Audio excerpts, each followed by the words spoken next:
The Lord be with you. And with your spirit. A reading from the Holy Gospel according to John. Glory to you, O Lord.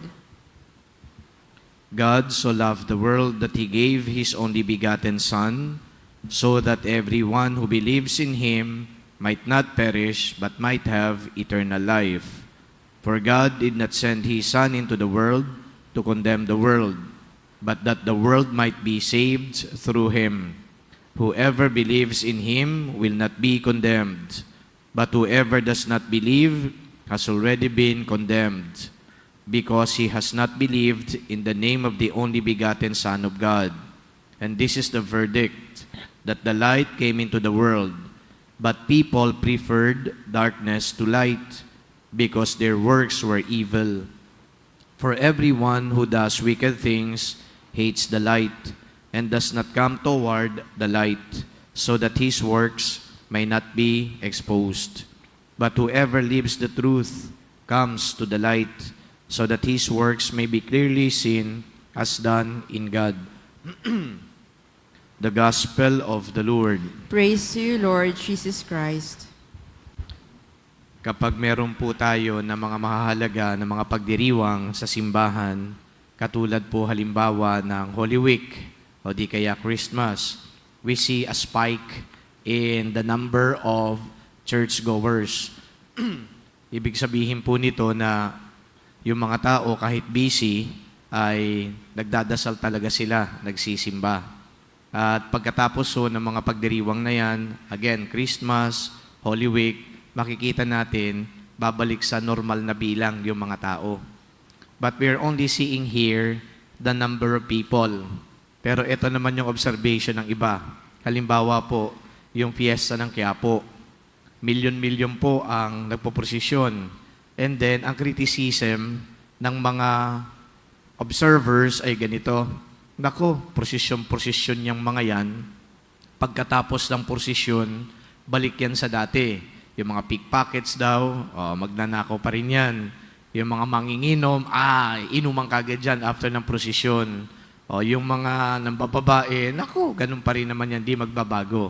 So dito nakita natin, yung criticism naman, there's no change that happened in the life of, the devotees or the churchgoers or the believers. Okay. Pero dito ho sa gospel at saka sa first reading, iba yung naging impact ng kamatayan ni Jesus. Instead na demoralize, mag-normalize yung pamumuhay ng mga tao, abay, lalo pang dumami yung mga naniniwala kay Kristo. In-expect natin, namatay na, tapos na. Ano pa bang pag-uusapan natin dito? Patay na nga yan eh. So balik tayo sa normal nating gawain. But in the first reading, you heard that there were so many people now listening to the preaching of the followers of Christ.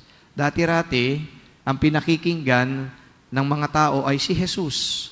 Wala tayong masyadong napapakinggan ng mga preaching ni St. Peter, ni St. John, pero laging si Jesus dinadagsa ng mga tao. Nung mamatay, we're expecting that there will be a drop in, followers. But the opposite effect happened. Lalo pang dumami. At ito ngayon, yung mga simple at ordinaryong mga tagasunod na ni Jesus, silang nagpipreach, and yet people are listening to them. Dumadagsa yung mga tao. So meron ditong kakaibang epekto. Ulitin natin para maging malinaw. Ngayon, Holy Week, maraming tao. After ng Holy Week, konti na yung tao. Bilangin ninyo tayo dito. Dati-rati, punong-puno ito. Okay. Sa Quiapo, piyesta, nako, ang dami ding tao, libo-libo. And then, sabi nila, balik ulit yan sa dati. Magnanakaw pa rin yan. Walang impact, ika nga. Yung mga ginagawa natin. Sa first reading, may impact yung nangyari kay Jesus. So ngayon, magtataka tayo. Bakit kaya tayo sa panahon natin, parang we just go through the motion of our spiritual life and our church life, parang wala din naman sigurong pagbabago na nakikita. At least, communally speaking. Kasi yung pagbabago natin nakikita dito, ay yung nag-normalize na. Okay? Marami, tapos normal na ulit. What we want to see, brothers and sisters, is the impact that the resurrection of Christ has on our life. And you know, if we're going to make just a description of what happened to the people during Jesus' time, there was conversion. Conversion ang tawag dito. Ang dami ho na napagbago. Baka tapos na si Jesus ay namatay at muling nabuhay. Marami ang lumapit kay Jesus, marami ang naniwala sa Diyos. Sana ganun din ang mangyari sa buhay natin ngayon. Mananampalataya na tayo. Naniniwala na tayo. Pero yung dapat makita ay yung pagbabago sa kalooban ng tao. I am not judging anyone, but I guess that is most important for all of us. That conversion indeed happens. That this conversion emanates from the heart. Yung pagbabago ng bawat isa. Okay lang na sabihin natin, kumonte, sige, given na yan. Yung tao ay di na masyado nagsisimba, but at least, if that conversion really happens, then there is joy in the kingdom of God. Because you know why? Yun naman ang lagi nahangad ni Jesus sa kanyang pagmimisyon, na marami ang sumunod, sumampalataya, at magbalik loob sa Diyos. Marami ang muling ang buhay ay patungo sa Diyos. Iyan din ang binabanggit ngayon ng banal na ebanghelyo. We don't anymore live in darkness. We have to live in the light. And light means choosing God. Light means warding off the devil. Light means choosing to do good. Light means living according to the will of God. Yan po ang hamon din sa atin ng banal na ebanghelyo.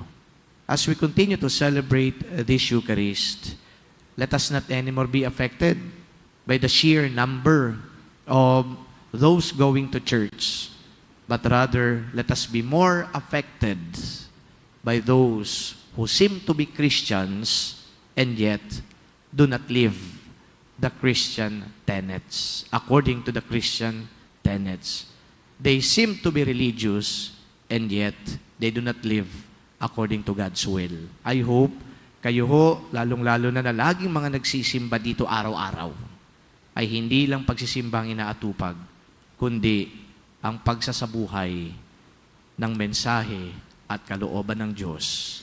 Amen.